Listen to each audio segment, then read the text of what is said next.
So you're saying to yourself, how could a black man from the States who only hit in the 220 range for the Montreal Expos would become a household word in many households that couldn't speak English?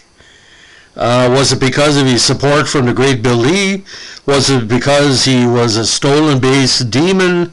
Helped break the National League record with Ron LaFleur, the most stolen bases by two teammates in one season, or the fact he was just that good? But if he ever hit 240 or 250, maybe Montreal would have won the World Series in '81.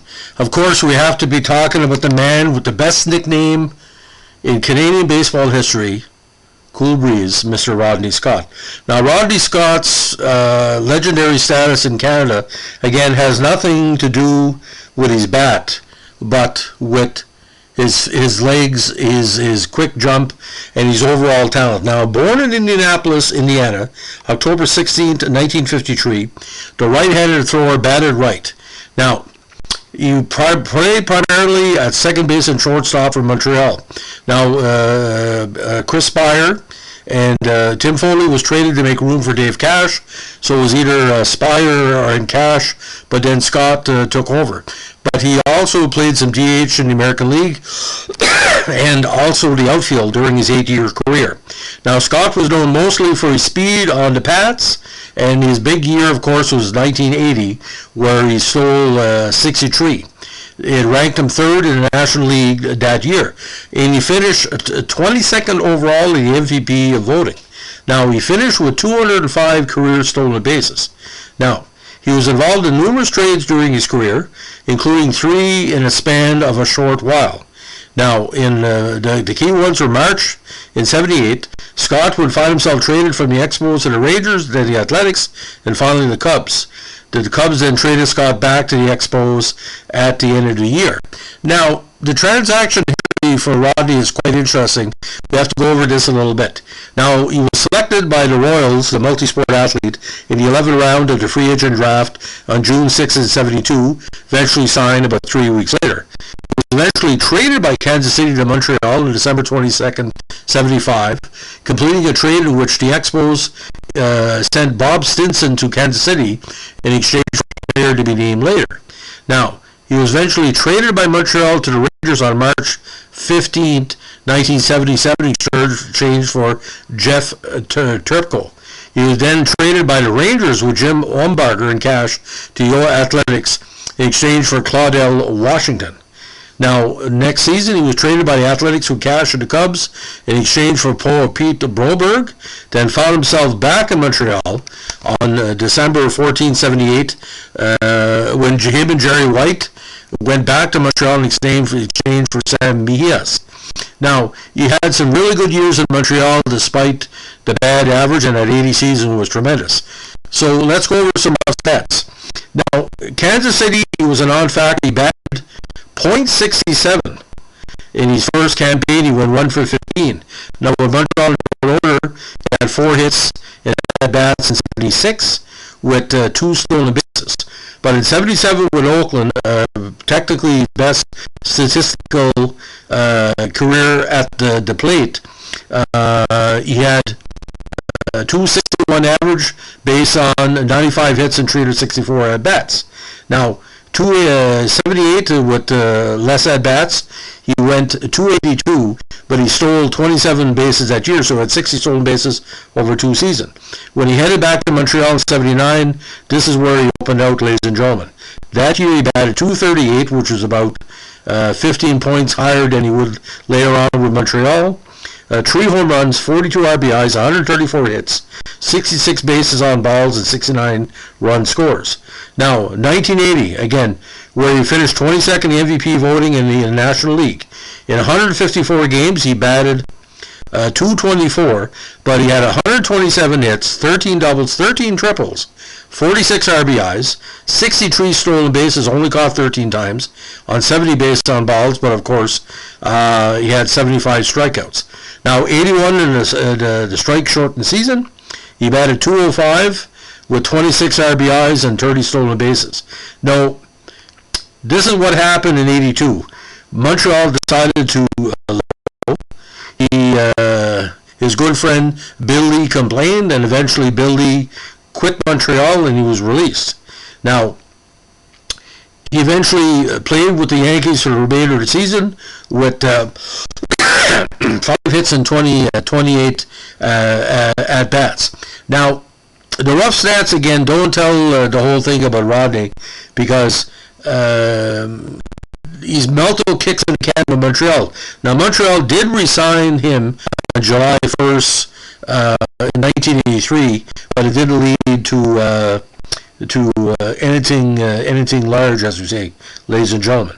Now, the idea about Rodney, you know, like, for example, the 81 playoff, where he only batted 167. Montreal needed some production from him in those close games, but he didn't provide it. That led probably to what happened in 1982. He's eventually released. Now, in 1980, he was considered one of the best defensive second basemen in the association. He was 5th in games played, and a good fielding percentage of .982. He was first in triples that year, and again, the career stolen bases percentage was 77%, which is quite strong. He was 4 seasons in the top 10 for stolen bases, and unfortunately, outs made in 1980, he ranked 9th at 480. So again, middle of the range for defensive play. Now, the idea with the Cool Breeze, he did the best he could at the plate, but he never had really somebody that could work on his batting style where he could make better contact. But anytime he did make contact, again, it was there for all to see. He got into base pads, ladies and gentlemen. He would drive everybody nuts. And the fans in Montreal were just tremendously behind him and everything he did. So again, Kansas City, Montreal, first time, Oakland, Chicago, Montreal again, then Montreal a second time again, and then the Yankees. In 8 years, he stole 205 bases, batted .236, 3 home runs, 150 RBIs, 504 hits. Now, what really stands out for me, ladies and gentlemen, is the amount of bases on ball that he had a good eye at the plate. He had 281 bases on ball in his career, but the strikeouts were pretty high at 291. Now, in his career, he only grounded into 27 double plays, and with his strange batting style, he was hit every once in a while. He had 10 overall. So again, 1980, where he almost bet the Phillies, he played a big part in getting on base, being driven in by the big players. He scored 84 runs that year, and 567 at bats. Now, ladies and gentlemen, if you're an Expo fan or still an Expo fan, Rodney Scott will draw a lot of great memories because, again, he was sweet on the base pads. When Timmy Raines arrived, there was another player, but you had Dawson, you had Scott, you had Cromartie, you had Carter, you had Parrish, and later Wallach. Had Tony Perez at first, Dave Cash and Spire in the middle infield, and Alice Valentine before Timmy Raines arrived. This was a speed team, ladies and gentlemen, and I wanna just put this in perspective for you. That 1980 Montreal team that should have won the division, but lost to the Phillies in the last week of the season. The team itself was beyond talented, ladies and gentlemen. This is a team had Gary Carter, Cromartie, Cool Breeze, Chrissy Spire, Larry Parrish, Ron LaFleur, Andre Dawson, Ellis Valentine, and the good backups including Jerry White, Tony Bernazard, Tommy Hutton was there as part of the taxi squad, Bobby Ramos, Tim Raines had just come up, Willie Montañez, Tim White had just come up.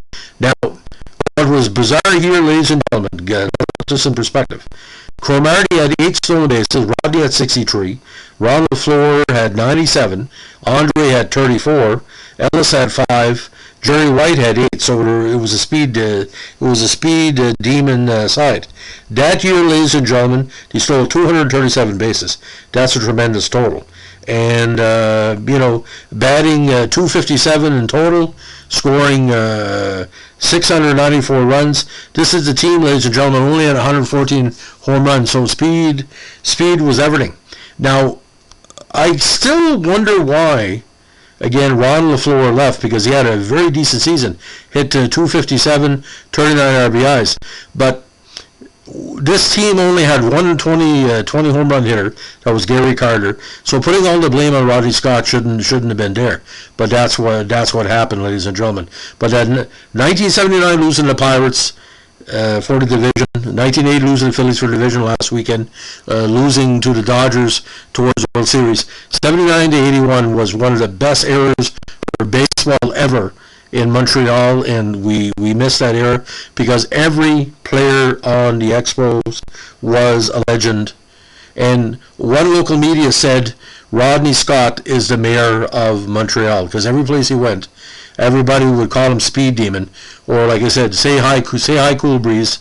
There was video said Cool Breeze is here, and the guy said, oh, where's Rodney Scott? Let's get him a beer. It's very weird. Any place he went in Montreal, he was a superstar.